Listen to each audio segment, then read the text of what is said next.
Welcome back. Let's start with our review of the last section, adding and subtracting polynomials. Remember, poly just means many. And then the nomials portion is terms. So we have many terms that are being added, subtracted. With our like terms, remember they have the same variable combination, so either x, y, z all together, or maybe w by itself, and the exponents must be the same. So if I tagged a 2 as the exponent for the x and a 3 as an exponent for the y, that would be a like term with anything else, no matter what the coefficient was, so let's say 4. And if I use the commutative property, but kept z with the third power, x with the second power, and then y with the first power, these would be like terms. Where if I had just a w, another w would be fine, because remember their exponent is still 1. I could change it and write 3w, negative w, it doesn't matter, just as long as your variables have matching exponents and variable combinations. When you are subtracting, it's really important that you always distribute the negatives to all the terms. In adding, remember I said the parentheses are kind of pointless. They're just there to show you you have two separate things being added. So you would distribute that negative to both of those terms. So this beginning portion would stay 3x squared plus 2. But then our 5, it's positive on the inside of the parentheses, it would become negative. And then our x squared is positive, so that would become negative x squared. Now when we're adding our like terms, remember we're talking about how many we have. So 3x squared is a like term with negative x squared, so that would be 2. So if we had 3 of these terms, we take one away, we only have 2 left, is what that's saying. Then a positive 2 minus 5 would be a negative 3, and we have simplified. Okay. So now that we know how to do the adding and subtracting, we're going to learn how to multiply and factor polynomials. Okay, so the first important thing is that you remember all of the laws of exponents that we covered in Chapter 7. If you multiply numbers with the same base, you add the exponents, multiply coefficients. So if I had 2a and I was multiplying that by 3a squared b, when we do the multiplication, we multiply the coefficients, so 2 and 3 get multiplied to give you 6. A times a squared, same base, so we add the exponents, 3, and then b is left over. And remember that this a has a 3 exponent because here written, not written, but it's there, is a 1. Raising a power to a power, multiply exponents and multiply coefficients. So if we had something along these lines and then raised to another power out here, remember that it's almost like the distributive property kind of modified, but everything needs to get that third exponent. Remember when you distribute that 3 as the exponent to the 3 as the base, you're multiplying the exponents, not 3 times 3. Then raise x, 3, and then y becomes 6th power 2 times 3. Simplify as much as possible to make that 27x cubed y to the 6th. And then our last exponent law with division was to subtract the exponents, divide the coefficients. So if we had 4x to the 5th y squared divided by 2xy, divide your coefficients, which are your 4 and 2, to give you 2. Subtract your exponents here. Division means subtract exponents, so you keep the base. The new exponent would be 4 because, again, it's not written here, but that is a 1. And then, again, with dividing over here with the y's, we keep the y. We have 2 minus 1, so it would be 1. We don't write it, and we leave it. There you go. So let's go ahead and multiply. It's simple. It's using all of our exponent rules, using distributive property, all things that you've done before, just kind of stepped up a little because now we have more exponents than what we're used to. So remember, one term out here being multiplied by several on the inside, you need to distribute to all 3 terms on the inside. If there are 4 terms, you distribute to all 4. So we're starting with negative x to the third multiplied by negative x to the fourth. Okay?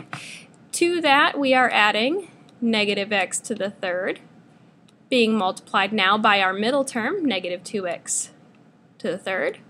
And then we are adding again negative x to the third being multiplied by 7. So we have officially distributed all of our terms. So we have the outside times the first, and then we have the outside times the middle, and then lastly we have the outside times the last. Now we simplify. Coefficients, negative 1, 9, so that becomes negative 9. Same base, x, add the exponents, 7. And then we have plus. Now when we multiply here, a negative 2 times a negative 1 is a positive, so we keep it as a plus. Base stays the same. Oh wait, I'm sorry, the 2. Base stays the same, x, add the exponents, 6. Now here we have a positive 7 times a negative 1. So instead of writing plus a negative, we will just write minus 7x to the third.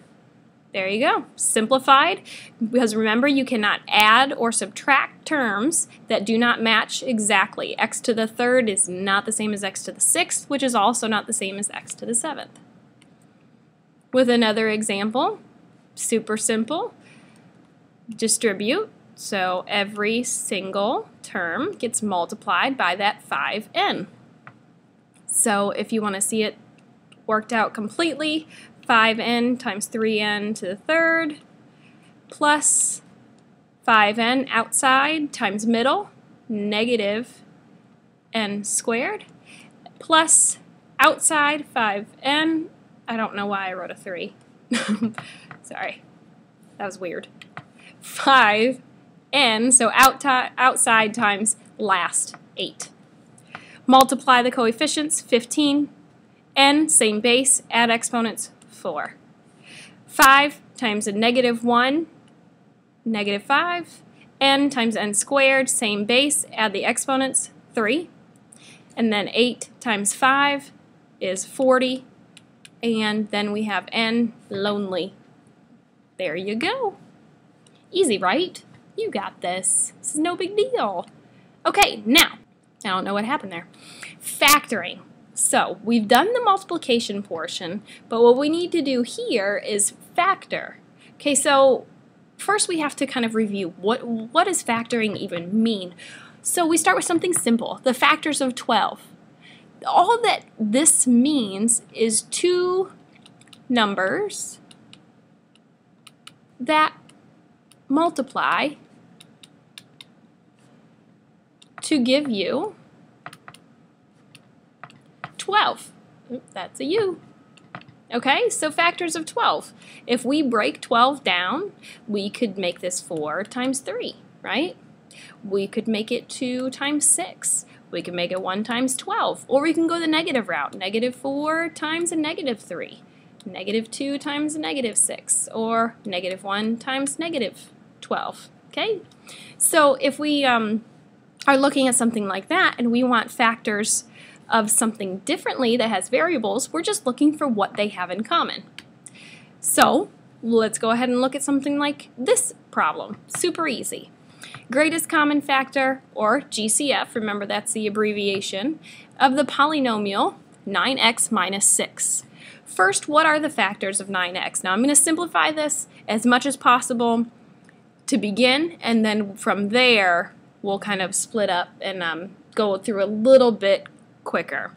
So as we go and split this up, do you remember doing the tree diagram, find all the factors? Alright, so we could do 3 and 3 for the number 9, right? And then we have x. So really 9x is 3 times x, right? That's as far down as it'll go. Okay, so then we go ahead and look at the number 6, right? What numbers give you 6? Well, 3 times 2. Okay, so what we're looking for, what do these two have in common? Well, they both have a 3, right? They both have a 3.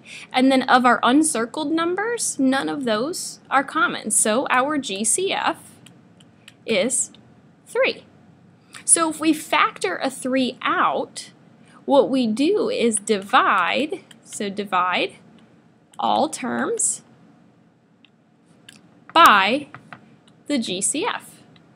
Okay, so we take our 9x minus 6 and we just divide that by our 3. Easy peasy, right? 9x divided by 3 would be 3x.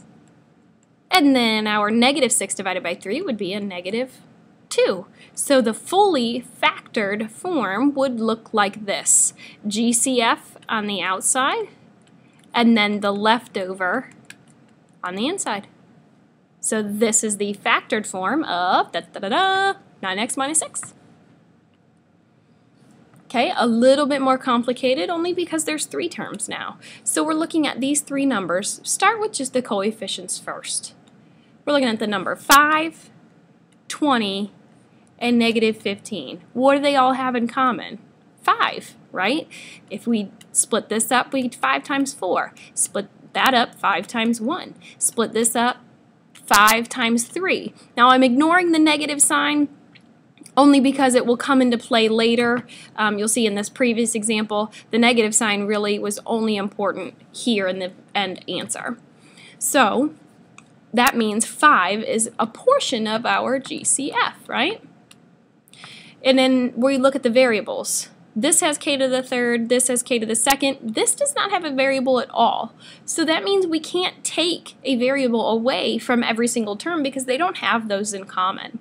So all we can do is take the 5 out. So again, you're just dividing every term by 5. When we divide 5k to the third by 5, we get k to the third. 20 divided by 5 is 4, and then k to the second. And then 15 divided by 5 is 3. Now remember, you have that minus sign, so minus 3. But the way that we write our final answer is to put the GCF on the outside to show that this is what we took out of this problem. So if you look back, flip back here, this example, we were doing the multiplying, right? So we ended up here. And what you'll notice is in the factoring, we're going backwards. We're going from here to there. That's what factoring is. We're taking out everything they have in common. So they're just opposites of one another, really. So a little bit tougher. Now, let's start with 9, 15, and 12. 9 is 3 times 3. 15, 5 times 3. 12, 4 times 3. What do you notice that they all have in common? 3's, right? 3, they all have a 3. The rest of the leftover, not in common. So as we're finding our GCF, we know that the number 3 will go into all of our coefficients. Now from here we need to look at the variables. The reason we do is because every term has a variable, so that means every term can have a variable taken out. So x to the 6th, what does that really mean? Well, x times x, and we do that 6 times, right?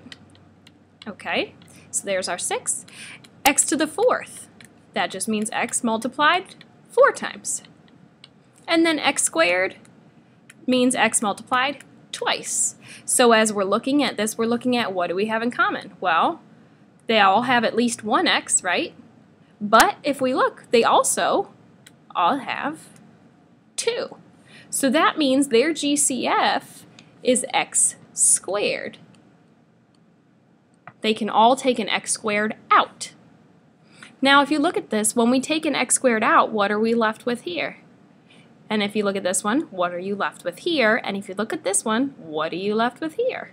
And you'll notice that when you actually go through and do the division, so again, divide 3x squared, divide by 3x squared, and divide by 3x squared. When you divide this term, divide your coefficients, 3. Same base, x, subtract the exponents, 4. And you'll also notice this right here, that's x to the 4th, right? Yeah, okay, and then divide your coefficients. 15 divided by 3 is 5. X to the 4th divided by x squared, same base, subtract the exponents, and look, ta-da! That's x squared. And then with this one, we have plus 4. Now we have x squared being divided by x squared. Well, you know, or at least I sure hope, any number divided by itself is 1.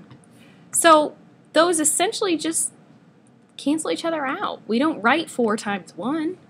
So now the factored form would end up being, so remember you write the 3x squared outside the parentheses, and inside the parentheses we're going to write this little doohickey.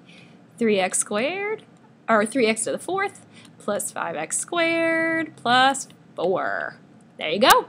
Factored completely. We're good to go. And we know that it's factored because 3, 5, and 4 do not have any numbers in common that we can take out evenly. They also do not all have variables that we could take out. All right, now this is our last example. I told you it'd be short and sweet. Let's do another pretty color. Okay, now this one is a little more complicated, and the only reason behind that is because we have x's and y's. Well, you know what? Big deal. We can deal with that, right? We're smart cookies. So, factors of the coefficients. 17. That is 17 times 1. And then 51 is 17 times 3. Well, guess what? They both have 17. So now we know for our GCF to start it off, we've got the number 17. Okay, now as we move on down the line, we'll notice that this term has x, right? Which is just, well, yeah, it's just x. There's nothing else. And then we have x squared in the second term. Well, that means x times x, right? So if we're looking at our GCF, they only have just the 1 in common. So now we add that to our GCF. And our last little bit, our y's, we have y to the 4th, which is y multiplied by itself 4 times, and then y to the 3rd, which is y multiplied by itself 3 times. Okay, and how many do they have in common? Well, they've got 1, 2, 3. There you go. So the last portion would be your y to the 3rd. So this is your whole GCF. So we're dividing this whole thing now by 17x y to the 3rd. And then dividing here, 17x y to the 3rd. Okay, now divide your coefficients first. 17 divided by 17, that's 1. We don't write that.